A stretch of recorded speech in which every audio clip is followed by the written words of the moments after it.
Hey, what's up, guys? SD Pitching Coach here.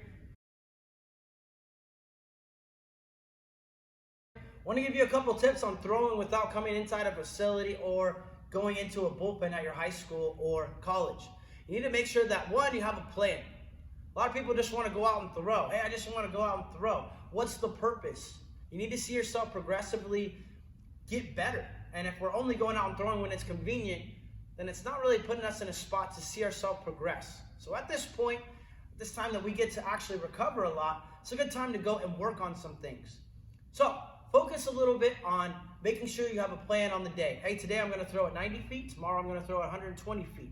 Second thing, you say, hey, how can I go do that? I only have a park down the street.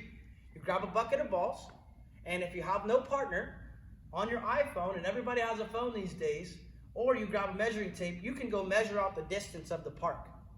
So just as if a football field, you want to go measure out the yards. And then you can work on doing math on channeling that distance. Hey, I'm going to go 90 feet. I'm going to go 120 feet. It's also important to make sure you have days to recover in between. You can't throw every single day. Some guys can, but you also have to understand that you're doing a lot of tearing to the muscle to end up building back up. And if we don't have any recovery, it's going to be hard to go see ourselves progress and really find that peak of where we're supposed to get at.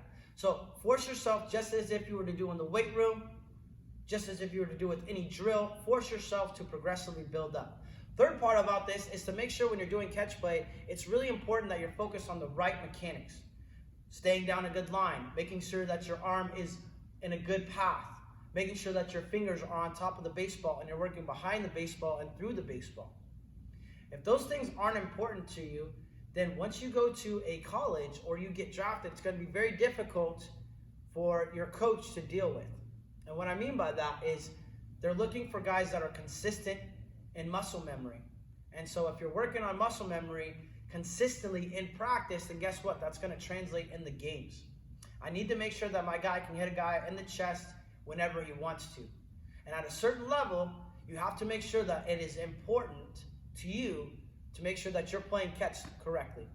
A lot of us do hitting lessons, but how many of you guys go and do throwing lessons? How many guys are really focused on making sure that they're throwing with the right mindset, whether they're a pitcher or a position player?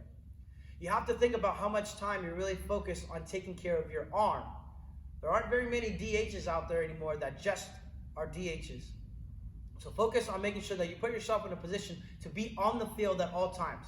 Number one, make sure you have a plan for your throwing.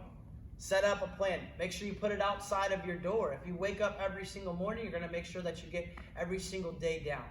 Second part, make sure that you measure out the distance so you can see yourself work progressively. And third, make sure that you're taking the proper mindset when you're playing catch play. Even if you don't have a partner there that can catch you, you need to make sure that you're focused on the right mechanics. Staying down a line, making sure that you have a good arm path, and making sure that your fingers are on top of the baseball.